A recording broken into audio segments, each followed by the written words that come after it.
Bismillahirrahmanirrahim. Assalamualaikum warahmatullahi wabarakatuh. Hai Sobat Hawa, balik lagi di YouTube channel Hawa Community bareng sama aku, Tari.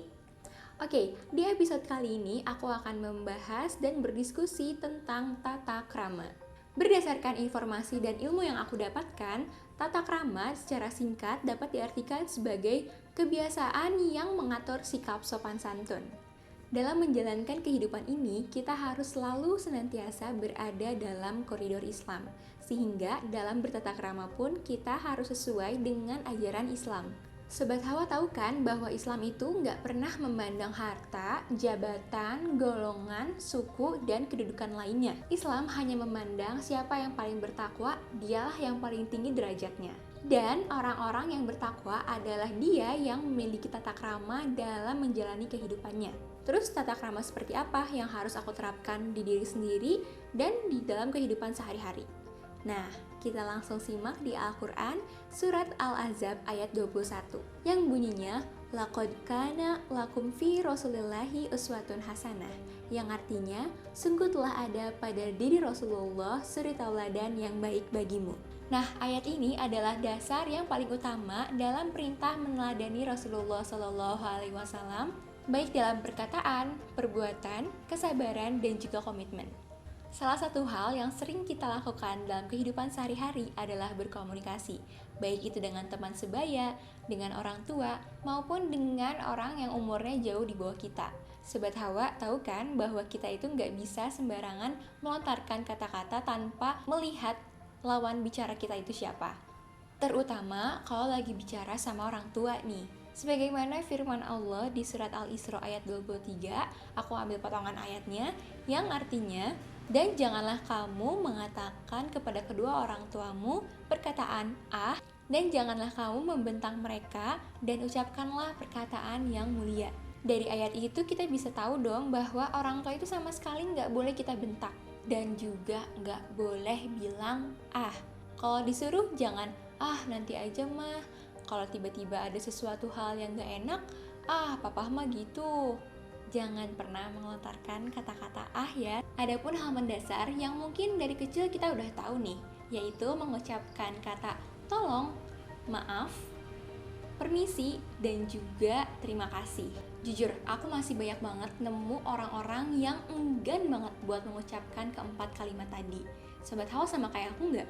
Menurutku, keempat kata tadi merupakan bentuk dari tata krama yang kecil tapi bisa berdampak sangat besar. Kebayang nggak sih kalau misalnya aku lagi mau buka puasa bersama di sebuah restoran. Nah, terus setelah aku buka puasa, setelah aku makan banyak bareng sama teman-teman aku, terus tiba-tiba ada pramusaji datang untuk membereskan piring-piring kotor itu. Dan respon aku cuma diam aja. Menurutku itu kurang etis sih. Atau misalnya ketika lagi di jalan, aku lagi naik motor, terus aku ngebut-ngebutan karena aku mau buka puasa. Itu udah mepet banget ke waktu maghrib. Aku buru-buru naik motor, ngebut-ngebutan, sampai nggak sengaja aku nabrak gerobak kang gorengan, misalnya kayak gitu. Nah, setelah nabrak tuh, aku malah diem aja, tanpa basa-basi, aku langsung berangkat lagi, aku langsung gas lagi berangkat ke rumah tanpa mengucapkan maaf. Aduh, kok rasanya nggak menunjukkan bahwa aku ini salah satu umatnya Rasulullah ya. Padahal kan beliau selalu senantiasa mencontohkan hal-hal yang baik untuk umat-umatnya. Nah, kasus yang tadi aku lagi bukber, terus ada pramusaji beresin piring-piring kotor aku, ada baiknya loh Sobat Hawa untuk mengucapkan satu kata aja, yaitu terima kasih. Nggak ada salahnya ketika dia meminta izin untuk membereskan piring-piring kita, lalu setelahnya kita ucapkan terima kasih ya mas atau terima kasih ya mbak. Hal tersebut bisa menjadi sebuah afeksi terhadap pramusaji tersebut. Meskipun memang itu kewajiban beliau untuk membereskan piring-piring kotor, tetapi jangan pernah merasa karena ya udah aku kan di sini makan bayar, berarti aku nggak usah dong basa-basi ngomong apapun sama pramusaji itu. Itu kan emang pekerjaannya dia. Jangan sampai kayak gitu ya. Gak susah kok buat ngomong terima kasih. Apalagi yang kasus kang gorengan tadi. Kalau misalnya udah gak sengaja nabrak gitu, ada baiknya kita diem dulu, minta maaf. Pak, maaf ya, aku gak sengaja, aku tadi ngebut-ngebutan, salah aku. maaf banget.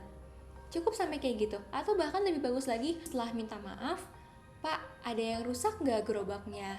Nanti saya tanggung jawab, atau bapaknya kenapa-kenapa nggak? Hal-hal tersebut akan menunjukkan bahwa kita adalah umat Islam yang bertata krama. Jangan sampai nih Rasulullah udah nyontohin yang bagus-bagus, tapi kok sampai ke umatnya malah yang jelek-jelek. Masa sih nggak mau mengucapkan hal-hal tersebut hanya karena gengsi aja? Yang dipertaruhkan tata krama diri sendiri loh. Masih banyak banget tata krama dalam kehidupan sehari-hari.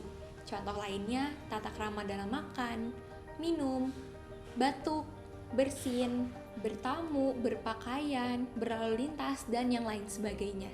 Sobat Hawa, orang yang bertata krama sesuai dengan ajaran Rasulullah SAW akan lebih bermanfaat hidupnya dan disenangi oleh banyak orang.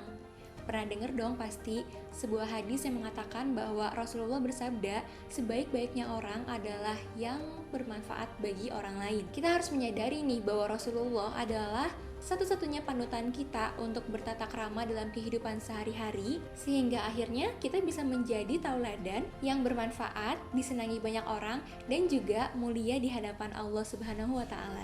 Jangan pernah berhenti untuk menjadi orang baik ya, salah satunya dalam bertata krama. Yuk kita sama-sama memperbaiki perilaku masing-masing supaya semaksimal mungkin bisa sesuai dengan ajarannya Rasulullah.